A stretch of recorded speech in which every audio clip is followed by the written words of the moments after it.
उत्तर प्रदेश के नोएडा सेक्टर 100 में lotus boulevard society में आज सुबह आग लग गई। आग बुझाने के लिए दमकल की गाड़ियां मौके पर पहुंच गई। आग पर जल्द काबू पा लिया गया। नोएडा के मुख्य अग्निशमन अधिकारी सीएफओ के अनुसार आग स्प्लिट एसी में लगी। नोएडा के मुख्य अग्निशमन अधिकारी सीएफओ प्रदीप कुमार ने आग की घटना का ब्यौरा दिया। उन्होंने कहा, इस घटना में कोई हताहत, कोई घायल नहीं हुआ है। आग पूरे फ्लैट में नहीं लगी बल्कि एक कमरे तक ही सीमित रही। बाहर का तापमान ज़्यादा होने की वजह से लोग एसी का इस्तेमाल कर रहे हैं। यह आग तब लगी जब एसी स्प्लिट यूनिट के इंडोर यूनिट में विस्फोटक हो गया। इसके बाद आग एसी के नीचे रखे टेबल पर फैल गई और इस तरीके से पूरे ही कमरे में वो आग फैल गई और उस आग पर काबू पा लिया गया है।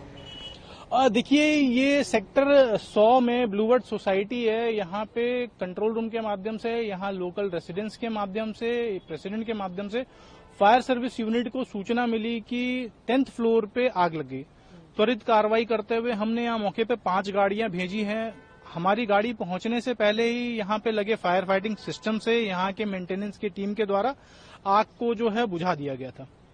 बात करें कि कोई इंजरी भी है क्या? अच्छी बात यह है कि इसमें कोई भी इंजरी नहीं है, कोई भी कैजुअलिटी नहीं है, क्योंकि यहाँ एक सिस्टम्स प्रॉपर काम किए हैं तो उनको निकलने का भी टाइम मिला है। उसकी वजह से जो है आग फैल भी नहीं पाई है, एक ही रूम में कंटेंट रही और वो जो है आग जो है पूरे फ्लैट में नहीं फैल पाई है। आग किस चीज से लगी थी? देखिए, क्योंकि बाहर का तापमान बहुत ज्यादा है, लोग एसीज चला रहे हैं, तो ये आग भी जो है एसीज की वजह से लगी थी। स्प्लिट यूनिट का इंडोर यूनिट ब्लास्ट हुआ था, वो आग जो है वहां के नीचे रखे टेबल में फैल गई थी और उससे जो है पूरे रूम में फैल गई थी। अभियान भी चला रहे हैं, चेक कर रहे हैं, तो कितना असर दिखाई दे रहा है इसमें बेनिफिट? और देखिए, आपने ये सही सवाल पूछा है। मैडम के निर्देश में, कमिश्नर मैडम के निर्देश में हम लोगों लगातार अभियान चला रहे हैं। जैसे कि हमने अभी गेमिंग जोन का अभियान चलाया।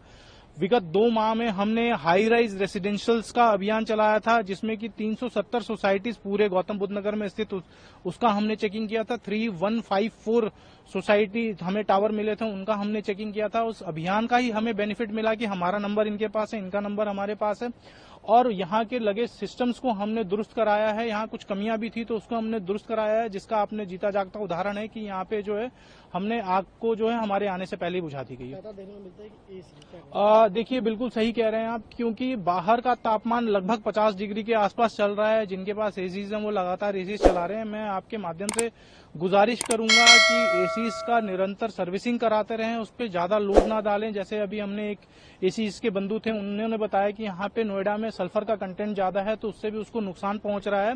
और 24 घंटे एसीज ना चलाएं। अभी जो हमें आग लगने की सूचना ज्यादा मिल रही है वो एसीज में मिल रही है। और रही बात रेसिडेंशियल टावर में, तो रेसिडेंशियल टावर में पिछले जो हमने सर्वे कराया, एनालिटिकल सर्वे, उसमें 17 आग हमें ऐसे मिले जो कि फ्लैट बंद थे उस समय, या तो नीचे टहलने गए हैं या तो दूसरे शहर में बाहर गए हुए। जैसे इसकी जलता हुआ दीपक छोड़ के चले गए हैं, एमसीबीज को ट्रिप करके नहीं गए हैं, जलता हुआ प्रेस बिस्तर पे छोड़ के चले गए हैं, जो गैस चूल्हा है उस पे तेल रख के चले गए हैं, गीजर का सर्विसिंग नहीं कराए हैं। तो यही प्रमुख कारण है जिसकी वजह से आग लगी है। और मैं आपके माध्यम से गुजारिश करूंगा कि इन महत्वपूर्ण बातों पे अगर ध्यान देंगे तो आग को नहीं बुझाएंगे। इसके लिए एक हम प्रिकॉशनरी एक वीडियोस भी जारी करेंगे।